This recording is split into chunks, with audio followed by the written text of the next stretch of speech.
criminal offensive side eye. Tapi bohong. 1,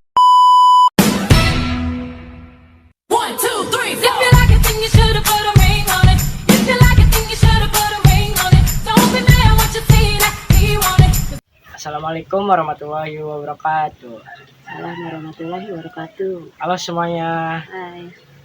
selamat datang di podcast kita hari ini. Kali ini kita akan membahas topik tentang HIV, topik yang sering disalahpahami tapi penting untuk kita tahu. Dan aku nggak sendiri di sini. Di sini ada Ibu Iis, seorang kader yang sering memberikan edukasi bagi masyarakat. Halo Bu Iis. Halo, terima kasih sudah mengundang saya. Senang sekali bisa berbagi dengan saya. Kami juga sangat senang Bu. Yuk langsung kita aja ngobrol santai soal HIV ini. Bisa dijelaskan secara sederhana sebenarnya HIV itu apa? Tentunya HIV adalah virus yang menyerang sistem kekebalan tubuh.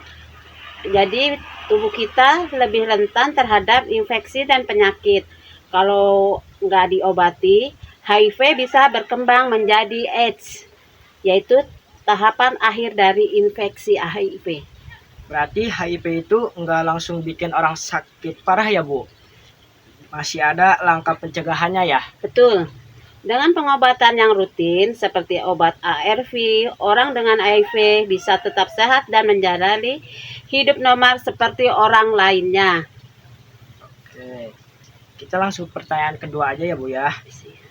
Mitos dan fakta.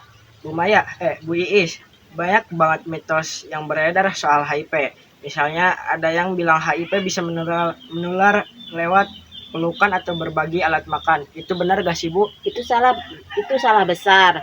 HIV hanya bisa menular melalui darah, hubungan seksual yang tidak aman, dan dari ibu ke bayi melalui ASI. Seutuhnya biasa pelukan bahkan berbagi makanan itu aman dan tidak menularkan HIV. Jadi sebenarnya gak perlu takut ya Bu ya untuk bergaul dengan orang yang punya HIV. Tepat sekali. Yang perlu kita takutkan adalah kurangnya informasi dan stigma yang salah. Kita lanjut pertanyaan ketiga ya Bu ya. Ya. Sebagai bidan, apa tantangan terbesar yang Ibu hadapi saat memberikan edukasi soal HIV kepada masyarakat? Tantangan terbesar adalah stigma dan ketakutan. Banyak orang yang malu atau takut untuk memeriksakan diri karena khawatir dihakimi. Tugas saya adalah memberikan pemahaman bahwa HIV itu bukan hukuman dan ada solusi untuk hidup sehat meskipun dengan HIV. Keren banget ya Bu. Menurut Ibu, apa yang bisa dilakukan anak muda untuk membantu mengurangi stigma ini? Yang pertama adalah belajar dan memahami fakta HIV. Kalau anak muda paham, mereka bisa menjadi agen perubahan dengan menyebarkan informasi yang benar ke teman-teman mereka. Oke, kita langsung pertanyaan terakhir ya Bu ya. Pesan untuk pendengar. Ibu Iis, biasanya terakhir apa pesan yang ingin Ibu sampaikan untuk para pendengar podcast ini?